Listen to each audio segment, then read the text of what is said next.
ज्ञान गंगा गीता चैनल में आप सभी का स्वागत है। आज की कथा नवरात्रि का चौथा दिन माँ कूष्मांडा। प्रथमं शैलपुत्रे च द्वितीयं ब्रह्मचारिणी तृतीयं चंद्रघंटेति कूष्मांडेति चतुर्थकम् पंचमं स्कंदमातेति षष्ठं कात्यायनीति च सप्तमं कालरात्रीति महागौरीति चाष्टमम् नवमं सिद्धिदात्री च नौ दुर्गाः प्रकीर्तिताः उक्तान्येतानि नामानि ब्रह्मणैव महात्मना। ए माँ दुर्गा का चौथा रूप है। कूष्मांडा शब्द दो शब्दों यानी कुसुम मतलब फूलों के समान, हंसी और आंड का अर्थ है ब्रह्मांड, अर्थात वो देवी जिन्होंने अपनी फूलों सी मंद मुस्कान से पूरे ब्रह्मांड को अपने गर्भ में उत्पन्न किया है। देवी कूष्मांडा की 8 भुजाएं हैं, साथ ही हाथ में अमृत कलश भी है। माँ कूष्मांडा की पूजा करने के लिए मंत्र है सुरा संपूर्ण कलशम रुधिराप्लुतमेव च दधानाम हस्त पद्माभ्याम कूष्मांडा सुभदास्तु मे। ओम देवी कूष्मांडै नमः। या देवी सर्वभूतेषु माँ कूष्मांडा रूपेण संस्थिता। नमस्तस्यै नमस्तस्यै नमस्तस्यै नमो नमः। कूष्मांडा का संस्कृत में अर्थ होता है लौकी, कद्दू। भारतीय परंपरा के अनुसार लौकी कद्दू का सेवन मात्र महाज्ञानी ही करते थे, अन्य कोई भी वर्ग इसका सेवन नहीं करता था। लौकी कद्दू आपकी प्राण शक्ति, बुद्धिमत्ता और शक्ति को बढ़ाते हैं। लौकी कद्दू के गुण के बारे में ऐसा कहा गया है कि ये प्राणों को अपने अंदर सोखती है और साथ ही प्राणों का प्रसार भी करती है। ये इस धरती पर सबसे अधिक प्राणवान और ऊर्जा प्रदान करने वाली साग सब्जी है।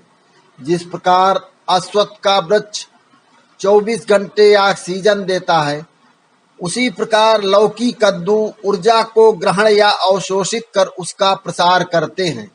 संपूर्ण सृष्टि प्रत्यक्ष व अप्रत्यक्ष, अभिव्यक्त व अनभिव्यक्त एक बड़ी गेंद गोलाकार कद्दू के समान है। इसमें हर प्रकार की विविधता पाई जाती है, छोटे से बड़े तक।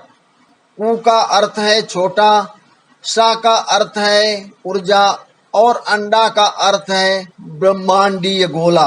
सृष्टि या ऊर्जा का छोटे से बृहद ब्रह्मांडीय गोला। संपूर्ण ब्रह्मांड में ऊर्जा का संचार छोटे से बड़े में होता है। ये बड़े से छोटा होता है और छोटे से बड़ा। ये बीज से बढ़कर फल बनता है और फिर फल से दोबारा बीज हो जाता है। इसी प्रकार ऊर्जा या चेतना में सूक्ष्म से सूक्ष्मतम होने की ओर, विशाल से विशालतम होने का विशेष गुण है, जिसकी व्याख्या कूष्मांडा करती हैं। देवी माँ को कूष्मांडा के नाम से जाना जाता है। इसका अर्थ ये भी है कि देवी माँ हमारे अंदर प्राण शक्ति के रूप में प्रकट रहती हैं। कुछ क्षणों के लिए बैठकर अपने आप को एक कद्दू के समान अनुभव करें। इसका यहाँ पर यह तात्पर्य है कि अपने आप को उन्नत करें और अपनी प्रज्ञा बुद्धि को सर्वोच्च बुद्धिमत्ता जो देवी माँ का रूप है उसमें समा जाएं। एक कद्दू के समान आप भी अपने जीवन में प्रचुरता, बहुतायत और पूर्णता अनुभव करें। साथ ही संपूर्ण जगत के हर कण में ऊर्जा और प्राण शक्ति का अनुभव करें। इस सर्वव्यापी जागृत प्रत्यक्ष बुद्धिमत्ता का सृष्टि में अनुभव करना ही कूष्मांडा है।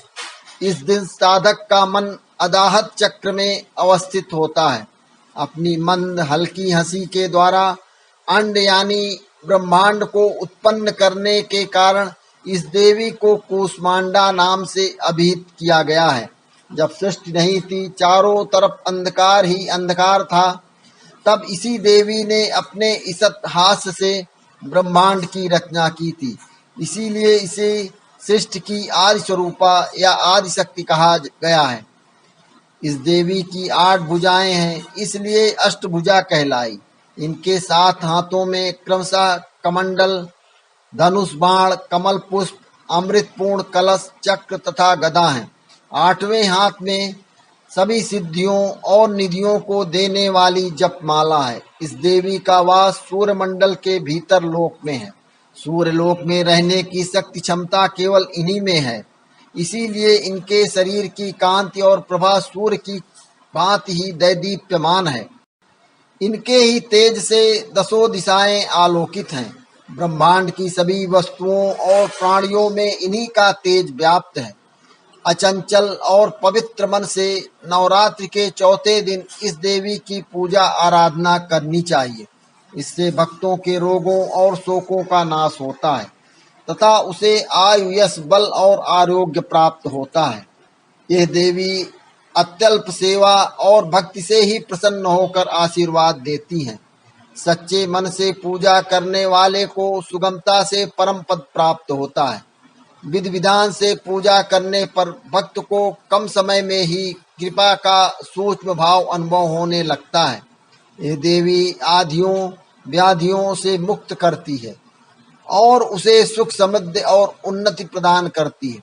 अंततः इस देवी की उपासना में भक्तों को सदैव तत्पर रहना चाहिए। कल सुने मां स्कंद माता की कथा।